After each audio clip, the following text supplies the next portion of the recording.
Hello viewers, আসসালামু আলাইকুম। Welcome back to my channel. আজ আমি আপনাদের সাথে শেয়ার করব বেগুন ভাজির একটি স্পেশাল রেসিপি। এভাবে বেগুন ভাজি করলে নিমিষে 1 প্লেট ভাত শুধু বেগুন ভাজি দিয়েই খেয়ে নেওয়া যাবে।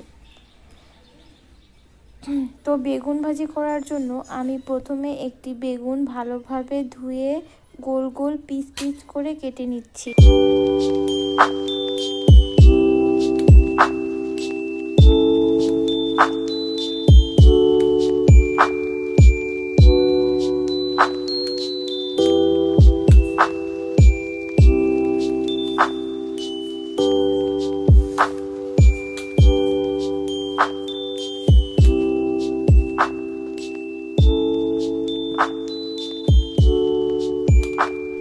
বেগুন ভাজি করার জন্য পিসগুলো একটু মোটা মোটা করে কাটলে ভালো হয়।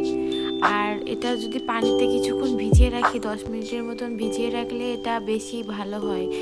আর তেলটাও ভাজার সময় এই জন্যই কম লাগে। তো 10 মিনিট পর আমি বেগুনগুলো উঠিয়ে নিব পানি থেকে এবং অন্য উপকরণ দিয়ে এগুলোকে ম্যারিনেট করে রেখে দেবো। যতক্ষণ বেশি সময় এটাকে ম্যারিনেট করে রাখতে পারবো তত বেশি টেস্টটাও ভালো হবে, আবার আপনার তেলটাও কম লাগবে। ম্যারিনেট করার জন্য আমি প্রথমে 1 চা চামচ হলুদ দিয়েছি, এবার 1 চা চামচ ঝালের গুঁড়ো দিয়ে দিলাম, আর হালকা পরিমাণ সামান্য চিনি দিচ্ছি। চিনি দিলে হয় কি স্বাদটা অনেক ভালো আছে।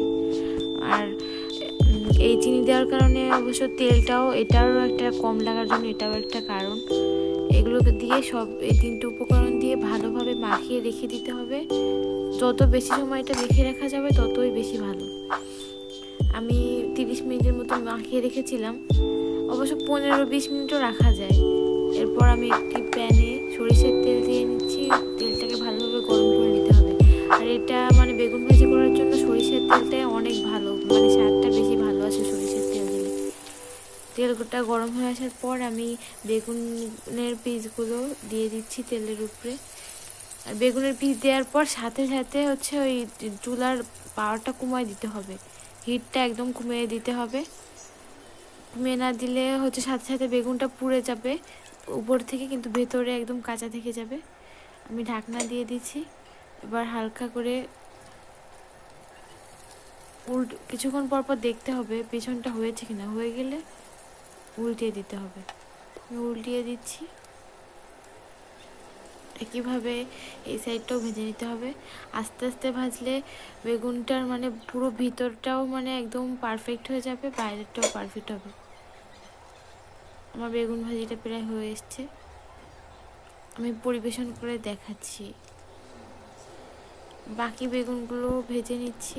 এখন আমি কিছু পেঁয়াজ দিয়ে দিচ্ছি সরিষার তেলের মধ্যে, আর কয়েক পিস কেটে রাখা কাঁচা ঝাল দিয়ে দিলাম। এগুলো একটু ভেজে নিব একই প্যানে। পেঁয়াজটা ভালোভাবে লালচে হয়ে আসা পর্যন্ত ভেজে নিব। ভেজে নেওয়া পেঁয়াজটা বেগুনের উপর দিয়ে দিলে এটা দিয়ে ভাত খেতে অনেক ভালো লাগে। বেগুনের সাথে এটা থাকলেও অনেক ভালো লাগে। আর যারা কাঁচা ঝাল পছন্দ করে তাদের জন্য তো বলার বাইরে। আমার রেসিপিটা কমপ্লিট। আপনাদের আশা করছি রেসিপিটা অনেক ভালো লাগবে। আপনারা এটা বাসায় তৈরি করে দেখতে পারেন।